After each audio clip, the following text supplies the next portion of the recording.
bem, nós estamos então já na segunda quinta-feira para nós estudar sobre as portas de Jerusalém. Na quinta-feira passada foi feita a introdução, né? E falaram na primeira porta, que é a porta das ovelhas. E hoje a gente vai prosseguir, né? E vamos para 3 portas. Nós precisamos de estudar 3 portas hoje, 3 portas na próxima e na outra, na quarta e quinta-feira, nós encerramos, né? Muito bem. Então nós estamos reconstruindo as portas de Jerusalém. Eu acredito que essa semana tem sido uma semana de reflexão para cada um de nós, né? Porque a gente que ministra a palavra também recebe ela, né? Então, foi uma semana de quinta até hoje para nós refletir a respeito da porta das ovelhas. Um dos pontos que eu acho essencial é que a porta das ovelhas representa uma vida de consagração, mas também representa a nossa união com Cristo. Ela fala de sacerdócio, nós somos sacerdotes, e sacerdote oferece sacrifício, chefe pode fazer muita coisa, mas não oferece sacrifício. Eu acredito que isso tem sido importante para nós. Mas hoje nós vamos prosseguir então, falando sobre essas 3 portas que nós estamos vendo aí. A porta do peixe, que simboliza, que significa evangelismo. A porta velha, princípio cristão. E a porta do monturo, lixo. Significa ou simboliza o lixo. Muito bem. Vamos lá? Vamos então para o texto básico da nossa Neemias, capítulo 3, versículo 3. Se você quiser acompanhar na sua Bíblia, se quiser ler ali, se conseguir ler. Vamos lá então. E a porta do peixe edificaram os filhos de Asenaa, a qual madeiraram e levantaram as suas portas com as suas fechaduras e os seus ferrolhos. Muito bem. Então, esse é o texto básico da nossa meditação nesta noite. Vamos prosseguir para ganhar tempo. Porta do peixe simboliza o que significa evangelismo. Vocês estão observando aqui essa palavra aqui, evangelização. Eu acho mais cabível a palavra evangelização do que evangelismo. Por quê? Porque evangelismo e evangelização não é a mesma coisa. Na quinta passada, eu acho que peguei um pouco pesado. Eu disse que nós, assembleianos, somos bons, somos excelentes no evangelismo e somos péssimos na evangelização. Mas pensando melhor, evangelismo é a arte de ensinar a evangelizar. Isso nós sabemos muito bem fazer. Eu lembro que quando estava na missão, aqui no norte do Paraná, em Santana do Itararé, na época, nós estávamos estudando um trimestre sobre a década da colheita. E uma das lições que eu comentei, eu fiz uma análise sobre evangelismo e descobri, teoricamente, é lógico, que a gente poderia evangelizar toda aquela região dentro de pouco tempo. Fazer um trabalho, não só lá, mas em todos os lugares. E trouxe uma mensagem de um ensino e até eu mesmo fiquei admirado. Então, isso significa que nós somos bons para ensinar as pessoas a fazer, dizer o que tem que fazer, mas não somos tão bons em colocar em prática. Às vezes falamos bem, ensinamos bem, mas na hora de praticar, a gente não vai tão bem, né? Mas eu quero acreditar que nós não somos péssimos na evangelização. De uma vez que evangelismo é a arte de ensinar a evangelizar, e nós aprendemos muito bem evangelizar, então alguma coisa boa nós devemos fazer na evangelização. Pois bem, então, eu prefiro usar aqui o termo evangelização. A porta do peixe simboliza evangelização. Mas, antes de nós adentrarmos nesse assunto, vamos ver aqui outros símbolos do peixe também. Não apenas esse, mas nós temos mais alguns símbolos. Nós temos aqui o símbolo do cristianismo primitivo, representando Jesus Cristo. Em segundo lugar, nós temos, simboliza perseverança, força e coragem na cultura japonesa. Então o peixe é visto por esse ângulo, dessa forma. Em terceiro lugar, o peixe também representa sabedoria e determinação em muitas culturas indígenas norte-americanas. Em quarto lugar, símbolo de fertilidade e proteção na cultura maori. Em quinto, representa poder, autoridade e proteção. Em sexto lugar, simboliza liberdade e transcendência. Então, além dessa colocação que a gente fez sobre a porta do peixe, simbolizando a evangelização, também simboliza, tem esses outros símbolos. Mas estive observando, se nós juntar todos esses símbolos aqui, ele vai dar exatamente sobre a evangelização. Por quê? Primeiro, símbolo do cristianismo primitivo representando Jesus. Jesus, a vida toda desse seu ministério foi evangelizando, foi evangelizar. Segundo, simboliza perseverança, força e coragem. Para fazer a evangelização, se não houver perseverança, se não houver coragem, não haverá evangelização. Em terceiro lugar, ela representa sabedoria e determinação. Sem sabedoria e determinação não fazemos evangelismo. E a Bíblia diz que quem ganha almas, sábio tem sabedoria. Em quarto lugar, símbolo de fertilidade e proteção. Evangelismo é isso. Quando evangelizamos, quando há evangelização, há fertilidade, há crescimento, há multiplicações de pessoas para Cristo. Em quinto lugar, representa poder e autoridade. Sem poder e autoridade, não podemos fazer evangelização. Jesus disse: eis que vos dou poder. Atos 1 e 8, recebereis a virtude. Então, e por último, simboliza liberdade e transcendência. Tudo isso está encaixado na palavra evangelização, todos esses símbolos do peixe. Então nós podemos prosseguir, olhando para algumas passagens bíblicas a respeito de evangelização, e nada melhor do que nós olhar para a pessoa de Jesus Cristo. Mateus 4,19, e diz-lhes: vinde após mim, eu vos farei pescadores de homens. Vamos para mais um texto bíblico, Mateus 9, 35 a 38. E percorria Jesus todas as cidades e aldeias, ensinando na sinagoga deles, pregando o evangelho do reino e curando a todas as enfermidades e moléstias entre o povo. E vendo a multidão, teve grande compaixão deles, porque andavam desgarrados e errantes como ovelhas que não têm pastor. Então disse aos seus discípulos: a seara é realmente grande, mas poucos são os ceifeiros. Rogai, pois, ao Senhor da seara que mande ceifeiros para a sua seara. Nós podemos ver aqui Jesus sendo um exemplo na evangelização, percorrendo cidade em cidade, aldeia em aldeia, ensinando e pregando o evangelho, curando. Ele é um exemplo para nós a respeito da evangelização. E ele conclui aqui dizendo: rogai, pois, ao Senhor da seara que mande ceifeiros para a sua seara.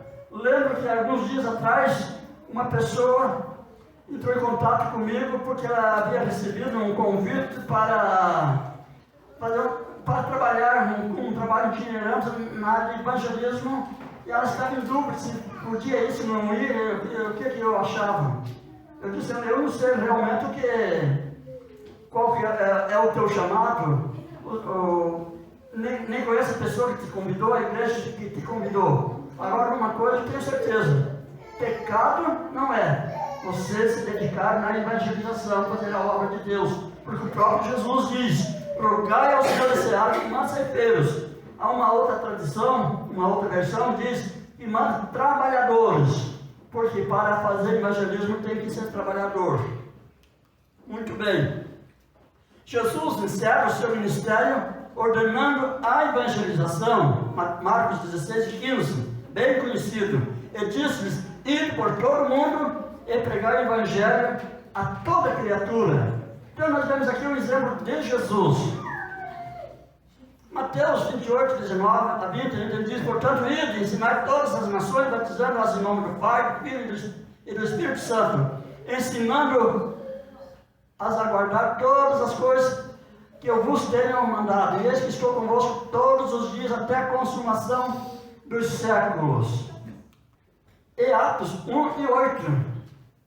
Vocês observaram que desde o início, todo o ministério de Jesus é envolvido na evangelização, e ele encerra o seu ministério ordenando os seus discípulos a ir evangelizar, pregar o evangelho, e quando ele está subindo aos céus, ainda deixa essa mensagem, mas receberão poder quando o Espírito descer sobre vocês, e serão minhas testemunhas em Jerusalém, em toda a Judéia e Samaria e até os confins da terra. Os discípulos estavam preocupados com o que ia acontecer a restauração a Israel. E Jesus disse para eles, o que importa para vocês é que vocês receberão poder quando o Espírito Santo descer sobre vocês, e vocês serão as minhas testemunhas, vocês serão evangelistas, vocês serão conquistadores de almas para o reino celestial. Muito bem.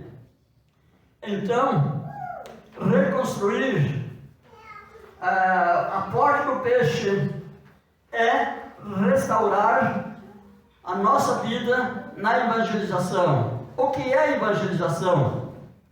Evangelização é missões. Missões é a tônica da comissão de Cristo à igreja. Reconstruir a porta do peixe é restaurar a missão em 3 dimensões. E aqui que nós precisamos parar um pouco para analisar a porta do peixe. Na administração de Neemias, a porta do peixe de Jerusalém, lá há séculos, milênios atrás, aconteceu a reconstrução daquela porta. Mas hoje, na nossa vida espiritual, se faz necessário também que haja essa reconstrução, porque às vezes, com o passar dos dias, dos meses, do tempo, a gente vai deixando que algumas coisas atrapalhem, e daqui a pouco nós vemos a porta está danificada e precisamos então reconstruir. E como a porta do peixe simboliza a evangelização, que é mesmo que missões, e Jesus, ele ordenou a evangelizar, essa foi a ordem de Jesus, então nós precisamos reconstruir a porta do peixe. Como vamos entender evangelização ou missões da igreja em 3 dimensões? Porta do peixe, evangelização, missão da igreja em 3 dimensões. Vamos ver quais são elas.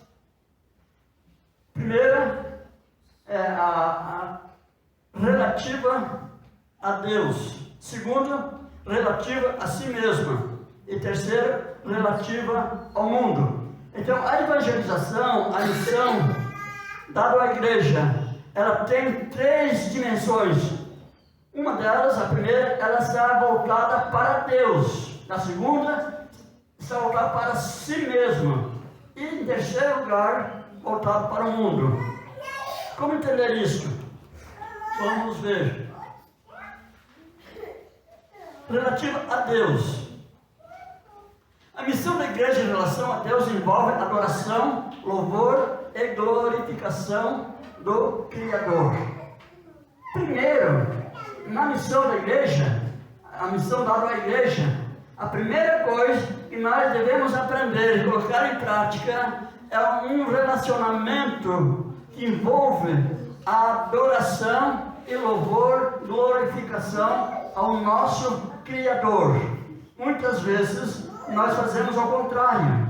Quando as pessoas vêm para a igreja, logo nós começamos para segurar a pessoa na igreja, encher as pessoas de cargo, de ocupações na igreja, dando alguns destaques, status para a pessoa, na esperança de que com isso segura a pessoa na igreja. Isso não segura ninguém na igreja.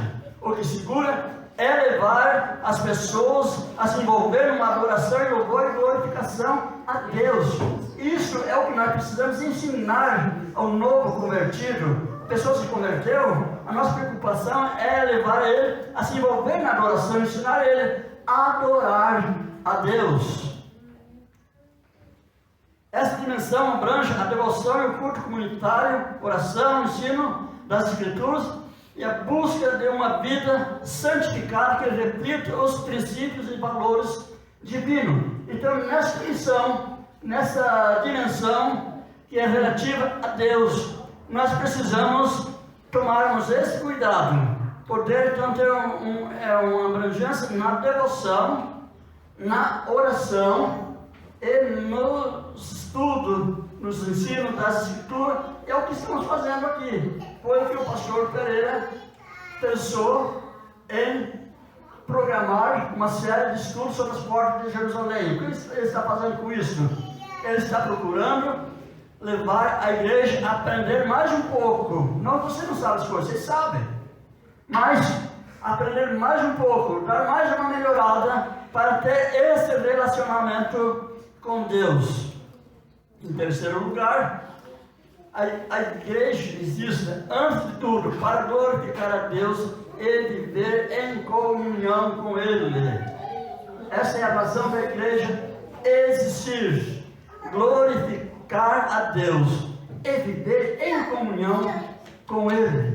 É o que Deus requer de nós. Se nós não tivermos essas atitudes, esses atributos na nossa vida, jamais poderemos realizar aquela palavrinha que nós usamos constantemente: evangelizar. Vamos evangelizar. Mas como vamos evangelizar se nós não estamos cuidando da nossa vida de relacionamento com Deus? Se nós não temos uma intimidade com Deus, se nós não aprendemos a adorar a Deus de verdade, de estar na presença de Deus, de ter comunhão com Deus, não adianta nós pensar em falar de evangelizar.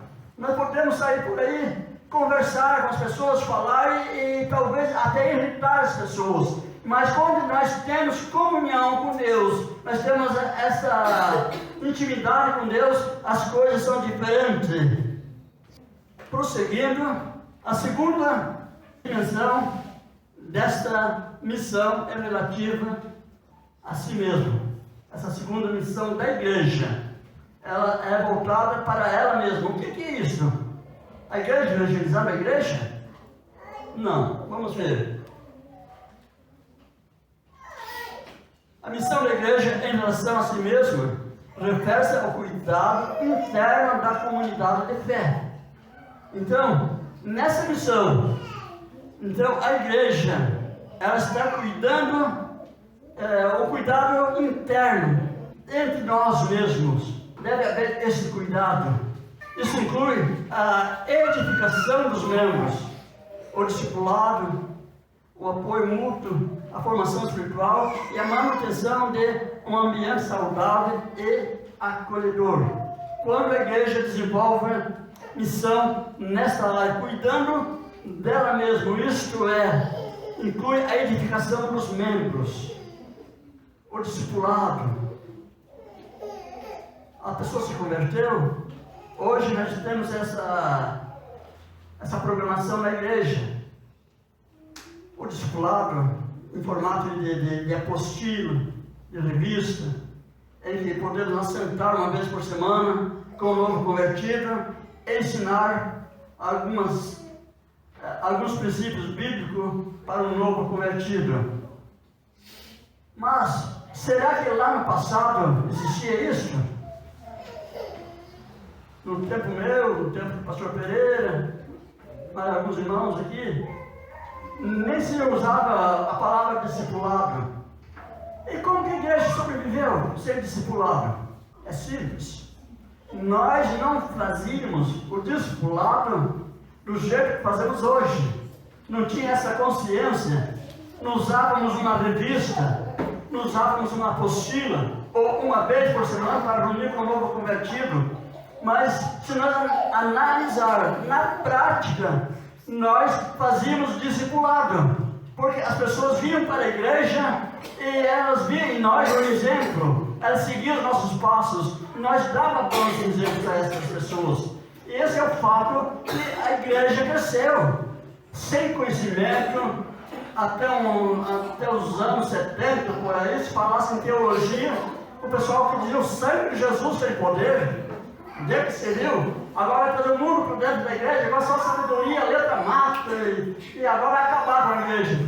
O pessoal era tão ingênuo que não entendia essas coisas, né? Eu não sabia que a palavra teologia é estudo sobre Deus. E quando falava de estudar a respeito de Deus, eles ficavam com medo. Mas, no entanto, sem saber, estávamos nós lá no passado fazendo o discipulado através do nosso exemplo de vida. Quando a gente se reunia com o nosso convertido, não via o crente mentindo, fofocando, falando mal dos outros, brigando.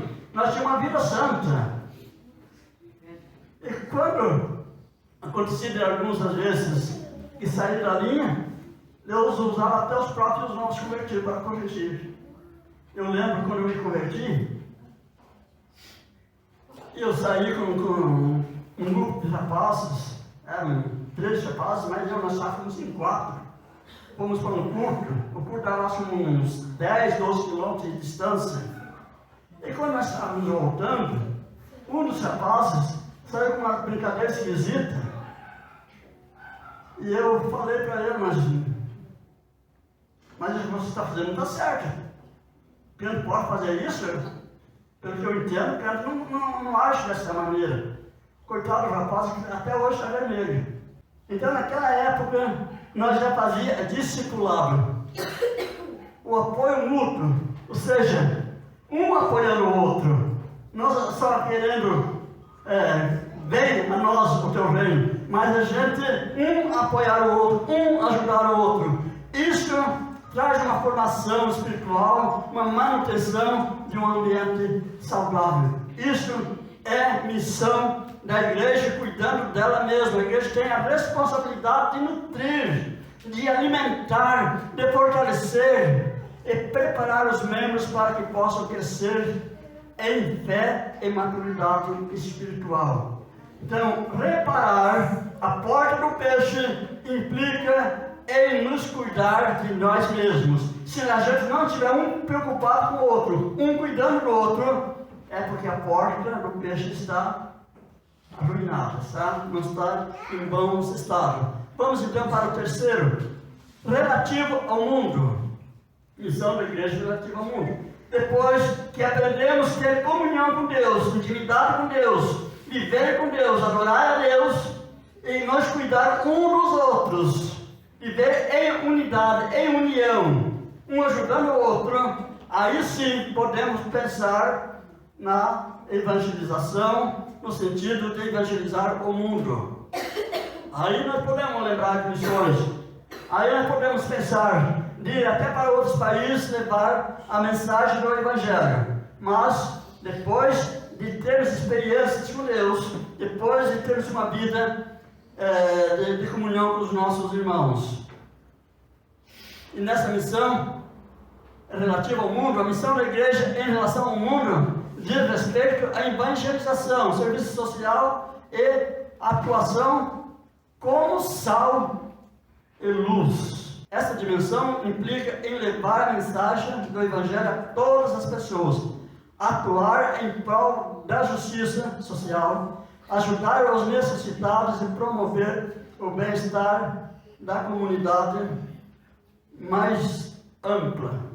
A igreja é chamada a ser agente de transformação no mundo, refletindo o amor e a compaixão de Cristo para além de suas próprias fronteiras. Aqui então está a missão da igreja, aqui está a evangelização em prática, aqui está a evangelização em ação. A igreja é chamada para ser agente de transformação, e só podemos ser agentes de transformação quando cumprimos o primeiro e o segundo passo, quando estamos bem com Deus e bem com os nossos irmãos. Aí sim, aí as pessoas vão ver em nós essa mudança. Jesus disse que quando nós amamos uns aos outros, as pessoas nos veem como filhos de Deus. Ele conhece através do nosso testemunho, da nossa vida. E isso, essa atitude, esses caráteres, essas virtudes na nossa vida, ela é contagiante, ela contagia. As pessoas sempre desejam de fazer o mesmo.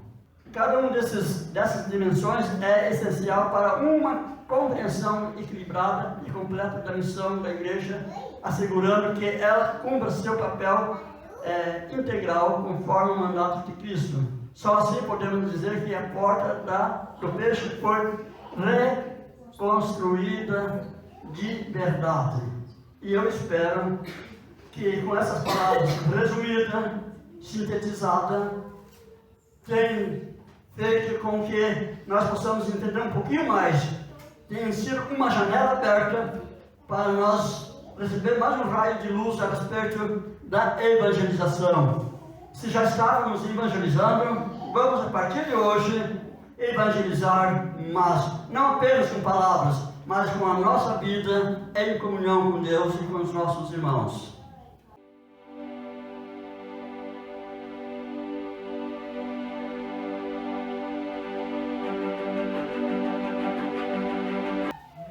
Porta velha simboliza princípios cristãos. Vamos lá para Neemias, capítulo 3, versículo 6, e vamos ver o que diz a respeito da porta velha. A porta velha repararam-na Joiada, filho de Passeia, e Mesalão, filho de Besodias. Estes a emadeiraram e levantaram as suas portas com as suas fechaduras e os seus terrores. Muito bem. Eu não vou entrar em detalhes do versículo aqui, porque a gente não tem tempo para isso, né? O pastor já está dando o mesmo estudo lá no Santa Fé, né? Ele só que está cada quarta-feira ele fala numa porta, né? Aí ele sempre vai na introdução do versículo, explica, ele leva uns 10 minutos explicando ali. Se eu for fazer isso aqui, daí nós estamos ferrados, né? Então tem que passar por cima, né? E tocar para frente, e ir direto nos pontos, né? Vamos lá. Porta velha, por que princípios cristãos? Você já pensou? Por que esse símbolo, princípios cristãos? Vamos ver. A porta velha possivelmente foi a primeira porta a ser construída. Assim sendo, todos os acessos à cidade eram através dela, através dessa porta. Ainda mais. Portanto, ela representa os princípios de evolução, desenvolvimento de Jerusalém. Todo o desenvolvimento, toda a evolução de Jerusalém devido à porta velha. No início era a única porta, então ela era responsável por tudo que aconteceu em Jerusalém, pelo seu progresso, pelo seu sucesso. Se quisermos prosperidade em nossa vida cristã, precisamos restaurar os princípios cristãos. E quais são esses princípios cristãos que precisamos restaurar? Primeiro, obediência a Deus. A obediência é fundamental no cristianismo. Muitas vezes nossas vidas podem ser marcadas por desobediência em áreas específicas, como falta de compromisso com os ensinamentos bíblicos ou negligência na busca da vontade de Deus. Então, o princípio da obediência a Deus. A porta velha simboliza princípios cristãos, então vamos ver esses princípios que precisam ser restaurados na nossa vida, porque às vezes a gente vai esquecendo desses princípios e passa a não ter compromisso com os ensinamentos bíblicos, passa a não obedecer. Foi o que aconteceu com o povo de Israel, como nós estudamos na quinta-feira passada. Devido à sua desobediência, foram levados cativos para a Babilônia. Então, e após isso, quando eles estavam lá na Babilônia, alguém estava lá destruindo a sua cidade, destruindo as portas. Então, quando há desobediência, há consequência. E nós precisamos observar se nós ainda temos compromisso com os ensinamentos bíblicos, como nós tínhamos quando nos convertemos. Ou se hoje nós estamos relaxando, porque às vezes vai passando o tempo e a gente não leva muito a sério as coisas. Se acomoda, né, com o sistema de hoje. Segundo, integridade. A integridade é crucial para os cristãos. Isso envolve viver de maneira consistente com nossos valores e princípios cristãos em todos os aspectos da vida, tanto em público quanto em particular. Como está o princípio da integridade na nossa vida? Esse princípio ele é crucial, ele é fundamental para o cristão. Isso envolve viver de maneira consistente com os nossos valores. E às vezes a pessoa dá as coisas na brincadeira, de qualquer forma, acho que do jeito que deixa a vida me levar, e vai levando do jeito que dá, né? Precisamos reparar isso na nossa vida. Terceiro, amor ao próximo. Jesus ensinou que devemos amar nossos vizinhos, nossos irmãos, nossos amigos, nossos parentes, enfim, né? Como a nós mesmos. Isso inclui demonstrar amor, compaixão e cuidado pelos outros, especialmente pelos menos favorecidos e necessitados. Será que esse princípio está ativo na minha vida? Será que eu estou seguindo esse ensinamento de Jesus, amando os meus vizinhos, amando meus irmãos, o meu próximo? Ou estou pensando no meu bem-estar? Às vezes, por qualquer coisa, brigamos com o vizinho, brigamos com nossos irmãos, o maltratamos, ofendemos, não medimos as palavras para falar. Precisamos amar o próximo. Devemos investir no amor. E é importante que o amor ao próximo é algo que precisa ser cultivado. Se nós não cultivar esse amor, a gente vai, devido a tanta violência, tanta coisa que existe ao nosso redor, no mundo que nós vivemos, a gente vai acabando perdendo esse amor. Jesus disse que por se multiplicar a iniquidade, o amor de muitos esfriaria. Então devemos tomar muito cuidado. Se nós não estamos amando o nosso semelhante, é sinal de que a porta do peixe está bagunçada. Deve estar baixada, deve estar quebrada. A porta velha, obrigado. Eu já estou voltando lá para o peixe de volta. Muito bem. Perdão. O perdão é central no cristianismo, tanto em termos de receber o perdão de Deus, quanto em perdoar os outros. Às vezes podemos carregar ressentimentos, mágoas ou falta de perdão em nossos corações que precisam ser reparados. A gente precisa fazer uma análise se estamos perdoando. A gente acostuma com tanta coisa que às vezes acha que é normal. Tal coisa eu não perdoo. Isso eu não perdoo. Nós temos que entender que o perdão ele é central no cristianismo. A comunhão com Deus, o princípio da comunhão com Deus. Será que nós estamos mantendo essa comunhão? A vida cristã é baseada em um relacionamento pessoal com Deus. Muitas vezes a falta de oração, leitura bíblica e comunhão íntima com Deus pode necessitar de restauração.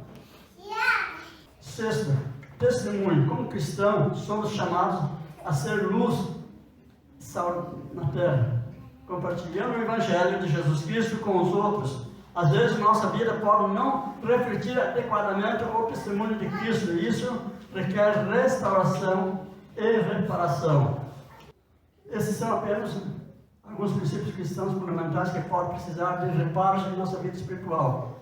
Assim como Neemias liderou a restauração das portas de Jerusalém, somos chamados a permitir que Deus restaure e renove esses princípios em nossas vidas através de nossa cooperação e compromisso com Ele. E vamos então agora para a próxima porta. Eu passei mais rápido essa aqui, que é a outra porta, mas temos mais algo para meditar nela.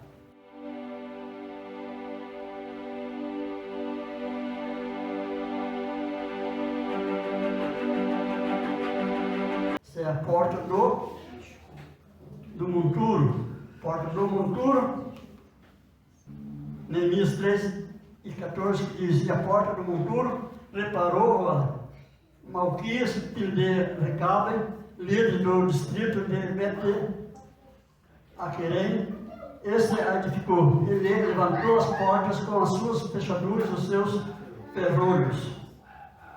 Vamos então para a porta do monturo, conhecida como simbolizando o lixo e a sujeira. No entanto, eu entendo que o significado dessa porta é porta do monturo, porta da limpeza. Eu acho que isso é o mais correto, porque é através da porta do monturo que é tirado os lixos da cidade.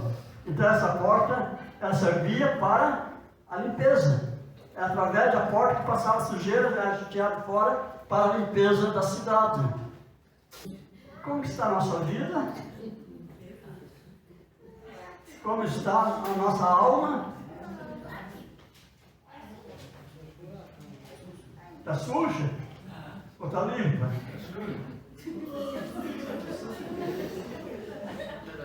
As irmãs já ficaram com vontade de levantar e levar uma arrumada. A mulher não pode ver a casa bagunçada.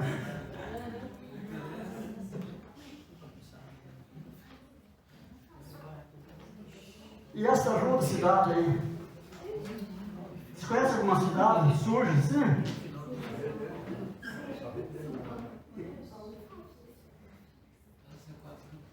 Coisa feia, né?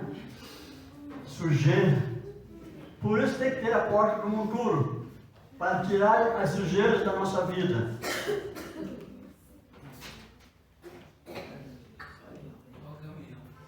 Tá certo? Levar para o lixão? Muito bem.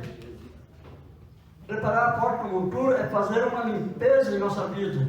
Lixo geralmente são coisas pequenas, lixos são acumulados aos poucos. Por isso que às vezes nós ficamos com a nossa vida atrapalhada. Porque lixo geralmente é coisa pequena. Você não coloca algo grande, não é um pedacinho de papel aqui, é mais uma casca de laranja lá no outro canto, e vai acumulando. Quando você vê, a casa está virada uma coisa. É um copo sujo, daqui a pouco vai um prato, daqui a pouco mais um jarro, e assim vai acumulando a sujeira lá na pia. E quando você vê, a coisa está feia. E um exemplo bem fácil de nós entender nos nossos dias é o dito celular. O pessoal vive com o celular travando. E aí eles dizem que o celular está com a memória, sem memória, né? Não é memória, é o armazenamento do celular. O celular tem como que fosse uma caixinha.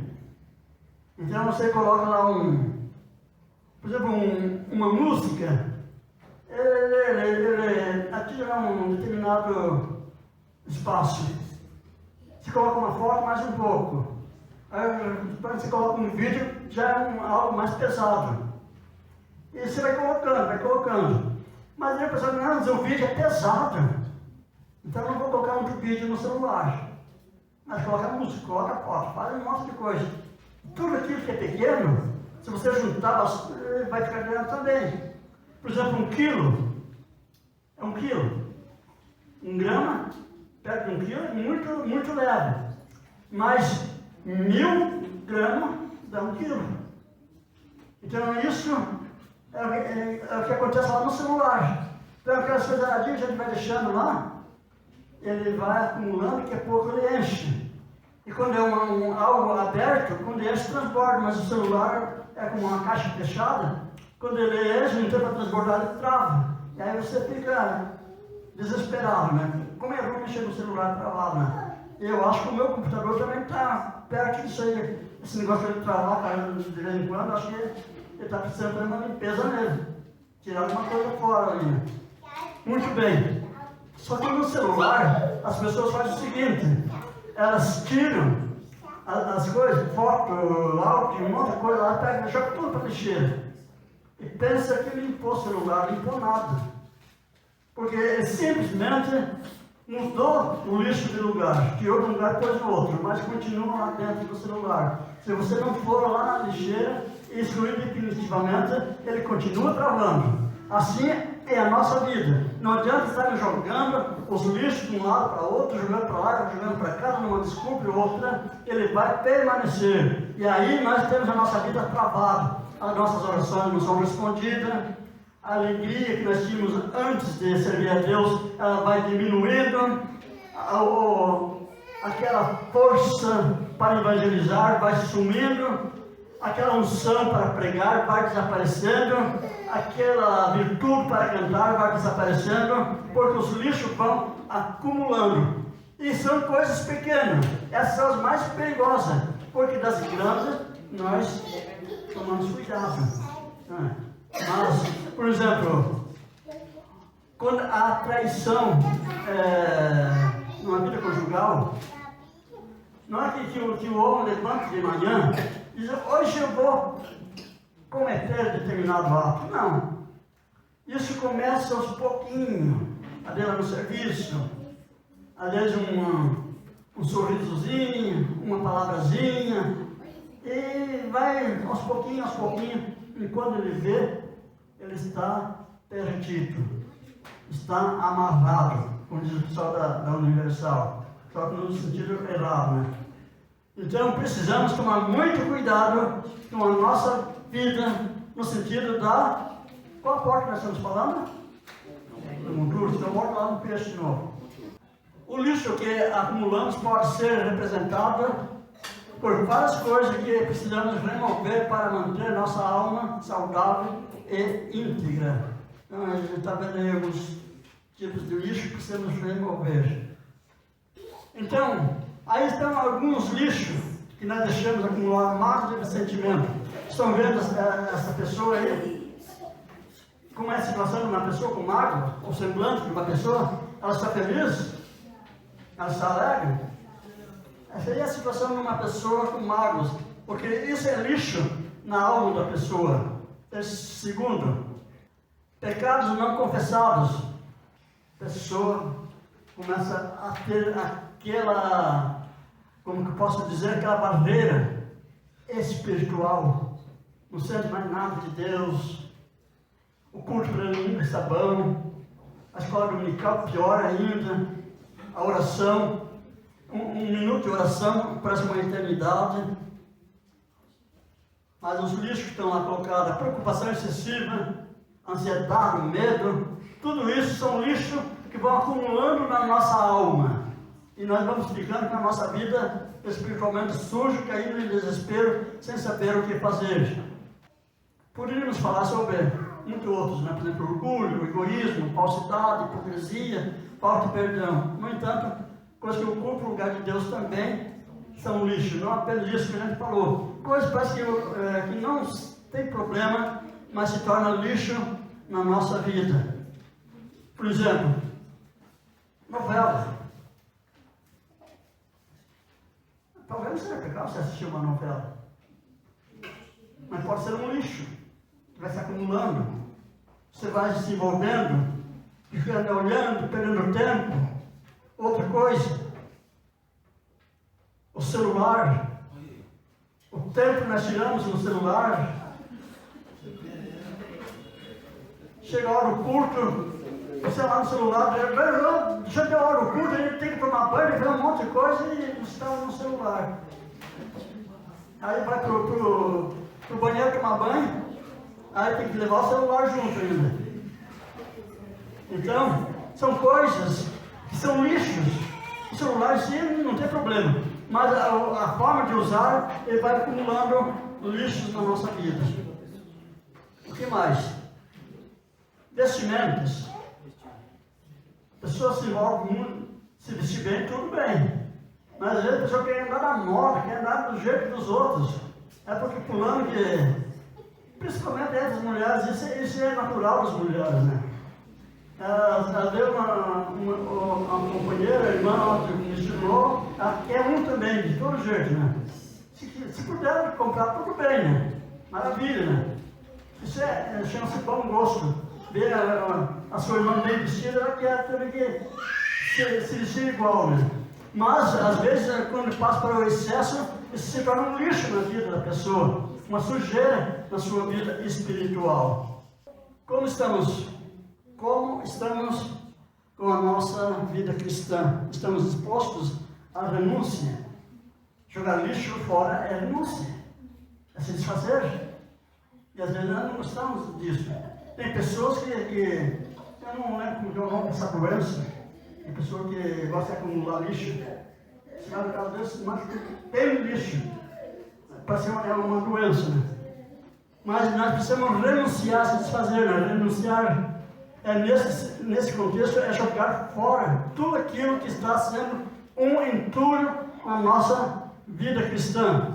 Pode ser que algumas coisas não sejam pecados, mas estão ocupando espaço inutilmente. Jogue pela porta do monturo. Tudo aquilo que está ocupando, que não está servindo para nada, mas está ocupando, precisa ser jogado fora. E chegamos então para a conclusão. Como eu estou falando a respeito de muitas coisas que são lixo, e tem coisas que são insignificantes, mas quando a pessoa tem um encontro com Deus, ele vai se desfazendo de muitas coisas que a pessoa que não está bem com Deus às vezes nem percebe, né? A gente conhece uma pessoa, acho que o pastor Pereira deve conhecer, a Jéssica, irmã da Gi. Ela, você conhece também, ela foi aí para as praias, Matinho, essa região, estão morando por lá. Mas ela está envolvida com coisas erradas, né? E foi se afundando, e depois caiu numa depressão terrível, estava perdendo o serviço devido à doença da depressão. E a Maria estava sempre orando por ela e pediu oração para outras pessoas. E uma irmã disse para Maria: fala para ela que ela tem que ir para a igreja, que é a única solução. E a Maria pegou e falou para ela, e ela foi para a igreja. E teve um encontro com Deus, mudou de vida, entregou sua vida a Jesus e começou a ver nela uma transformação, uma mudança. Na próxima semana que ela tinha se convertido, ela se converteu a Cristo lá na igreja quadrangular, né? E lá eles trabalham com um negócio de encontro, né? Um encontro com Deus. Aí foi para o encontro com Deus, lá recebeu o batismo com o Espírito Santo, voltou mais animada e está indo constantemente à igreja, né? E, enfim, houve uma mudança na vida dela. E uma coisa que ela gostava muito é o tal do piercing, a igreja quadrangular não é uma igreja que fica cobrando das pessoas essas coisas, né? É uma igreja assim, mais, momentos mais abertos nesse sentido, né? E, mesmo assim, ela não se sentiu bem com aqueles piercing. Para ela estava sendo um lixo na sua vida espiritual. E ela fez o seguinte, eu até peguei tudo aqui para vocês verem.